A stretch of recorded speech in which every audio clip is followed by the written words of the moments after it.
அனைவருக்கும் வணக்கம். முத்துமலை முருகன் கோவில், பத்துமலை முருகன் கோவில் நீங்கள் கேள்விப்பட்டிருப்பீங்க. தங்கமலை முருகன் கோவில் கேள்விப்பட்டிருக்கீங்களா? இப்போ நாம் இங்கே பார்க்க போகிற வீடியோ அப்படின்னு பார்த்தா தங்கமலை முருகன் கோவில். இந்த கோவிலோட சிறப்புகள் என்ன, இந்த கோவில் எந்த இடத்துல அமைஞ்சிருக்கு அப்படிங்கிறத பற்றி விரிவாக தெரிஞ்சுக்கலாம். வீடியோவை கடைசி வரைக்கும் ஸ்கிப் பண்ணாமல் பாருங்கள். நம்ம சேனலை நீங்கள் இன்னும் சப்ஸ்கிரைப் பண்ணணுன்னா மறக்காமல் சப்ஸ்கிரைப் பண்ணிவிடுங்க. நீங்கள் இந்த கோவிலுக்கு போயிருக்கீங்க, நீங்கள் இந்த ஊரில் இருக்கீங்க அப்படிங்கிறத மறக்காமல் கமெண்ட் பண்ணுங்கள். வாங்க வீடியோக்குள்ளே போகலாம். மேட்டூர் தங்கமலை பாலசுப்ரமணிய கோவில். இந்த கோவில் எங்கே இருக்குது அப்படின்னு பார்த்தா சேலம் மாவட்டம் மேட்டூரில் அமைஞ்சிருக்கு ஒரு புகழ்பெற்ற முருகன் கோவில். இது மேட்டூர் அணை மற்றும் தங்கமாபுரி பட்டணம் குடியிருப்பு பகுதிக்கு அருகே இருக்குது. ஒரு குன்றின் மீது அமைஞ்சிருக்கு. அந்த குன்று தான் தங்கமலை முருகன் கோவில் என பரவலாக அழைக்கப்படுது.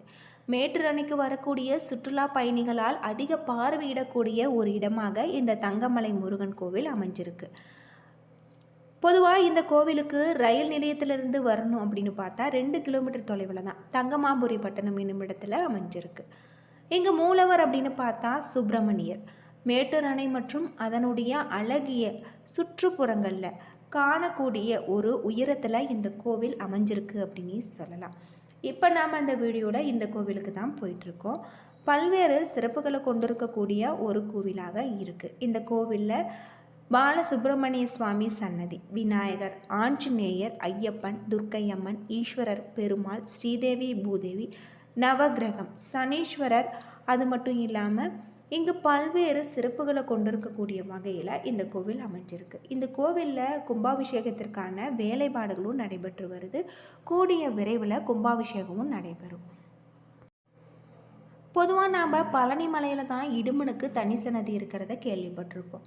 இந்த தங்கமலை முருகன் கோவிலில் இடுமனுக்கு தனி சன்னதி இருக்குது. இங்கு மேலிருந்து நம்ம படி ஏறும்போது இடுமனுடைய சன்னதி இருக்குது. அது பக்கத்துலேயே ஆஞ்சநேயருடைய சன்னதியும் இருக்குது.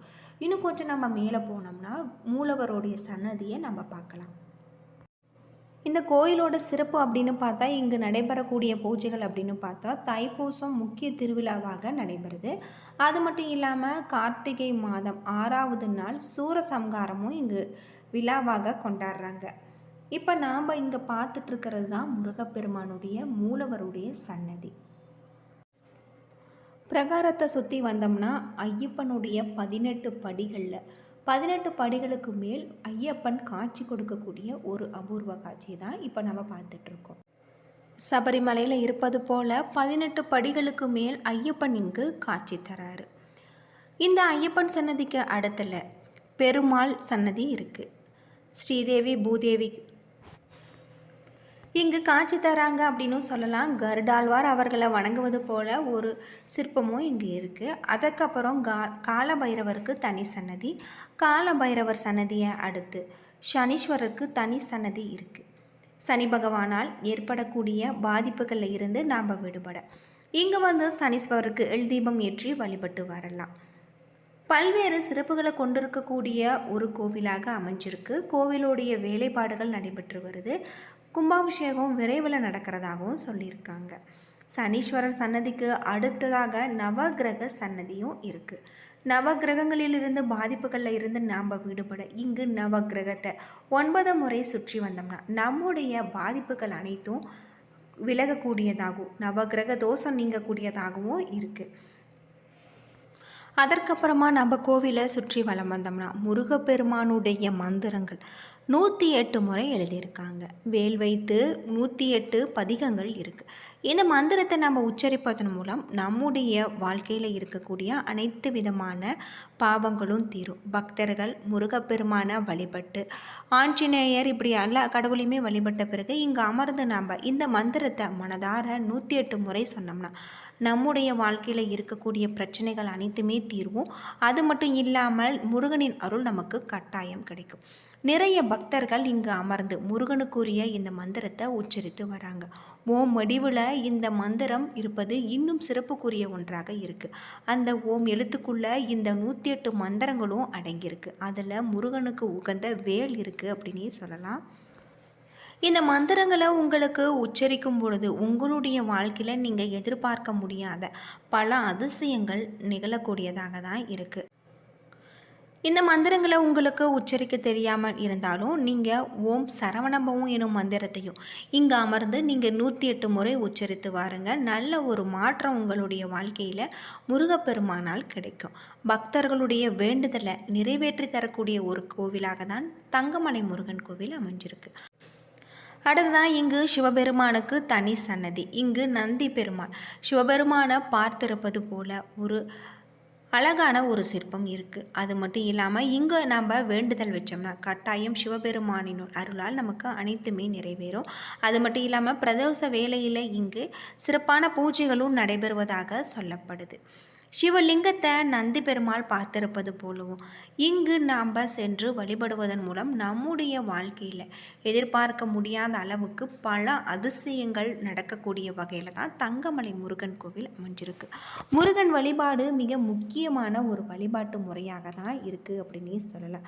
முருகப்பெருமானை நாம் செவ்வாய்க்கிழமை நாட்களில் வெற்றிலை தீபம் ஏற்றி வழிபட்டு வருவதன் மூலம் நம்முடைய வாழ்க்கையில் பல அதிசயங்கள் நடக்கக்கூடிய வகையில் தான் இருக்குது. முருகன் அளித்த 6 பகைவர்கள் அப்படின்னு பார்த்தா ஆணவம், கண்மம், குரோதம், கோபம், மதம், மாச்சரியம். முருகனை பூஜிப்பதால் சிறப்பு பெற்ற ஒரு நம்முடைய வாழ்க்கையில் நல்ல ஒரு மாற்றத்தை தரக்கூடிய வகையில் தான் இருக்குது. முருகப்பெருமான் போர் புரிந்து அசுரர்களை அழித்த இடம் அப்படின்னு பார்த்தா திருச்செந்தூர். நரகாசுரனை வதம் செய்தது அப்படின்னு பார்த்தா திருப்பரங்குன்றம். இந்த இருவரின் சகோதரரான சிங்கமுகனை வதம் செய்தது அப்படின்னு பார்த்தா போர். திருத்தணிந்த முருகன் கோவிலில் மூலவருடைய நெஞ்சில் சிறிய பள்ளம் இருக்கிறதாகும். சூரனை வதம் செய்யும் பொழுது அவனோடு மோதியதால் இந்த பள்ளம் ஏற்பட்டிருக்கு அப்படின்னே சொல்லலாம். செவ்வாய் தோஷம் உள்ளவர்கள் அதிகாலையில் குளித்து முடித்து தூய்மையுடன் சுப்பிரமணியருடைய அஷ்டங்கம் ஓத வேண்டும். இதனால தோஷம் விலகி நன்மை. அது மட்டும் இல்லாமல் முருகப்பெருமானின் சிறப்புகள் நிறையவே இருக்கு. தமிழ் கடவுளான முருகப்பெருமான நாம் முறையாக விரதமிருந்து வழிபட்டு வருவதன் மூலம் நம்முடைய வாழ்க்கையில் இருக்கக்கூடிய அனைத்து விதமான பாவங்களும் தீரும். முதன்மை கடவுளாகவும் ஞானத்தின் வடிவமாகவும் போற்றப்படுபவர் தான் முருகப்பெருமான். முருகன் என்றால் அழகன் என்று பொருள். முருகனுடைய நோய் தீர்க்கும் மந்திரமாக ஓம் சரவணபவம் எனும் மந்திரம் இருக்குது. சங்க காலத்தில் நம்ம தமிழ் நிலத்தின் குறிஞ்சி நில தெய்வமாக தமிழர்களால் முதன்மையாக வணங்கப்படக்கூடிய ஒரு தெய்வமாக தான் முருகப்பெருமான் இருக்கார். முருகனுக்கு அறுபடை வீடு அப்படின்னு பார்த்தா திருப்பரங்குன்றம், திருச்செந்தூர், பழனி, சுவாமிமலை, திருத்தணி, பழமுதிர்ச்சோலை. வேல் வழிபாடு அப்படின்னு பார்த்தா ஞானத்தின் குறியீடாகும். தீய சக்திகளை அழிக்கும் ஆயுதமாகவும் வணங்கப்படுது அப்படின்னே சொல்லலாம். முருகப்பெருமான் தமிழர்களின் முதன்மை கடவுளாகவும் ஞானத்தின் வடிவமாகவும் போற்றப்படுவர். சிவபெருமானின் நெற்றிக் கண்ணில் இருந்து போற்றப்படுவர். அது மட்டும் இல்லாமல் ஞானம், தைரியம், அழகு மற்றும் கல்வியின் அருளும் இவர் அடியவர்களின் நோய்களையும் ஆணவம், கண்மம் உள்ளிட்ட 6 பகைகளும் தீர்க்கக்கூடிய வல்லமை பொருந்தியவர். முருகனுக்கு அழகு, தமிழ் மற்றும் முருகா என்ற பெயர்களும் சிறப்புக்குரியதாக இருக்கு.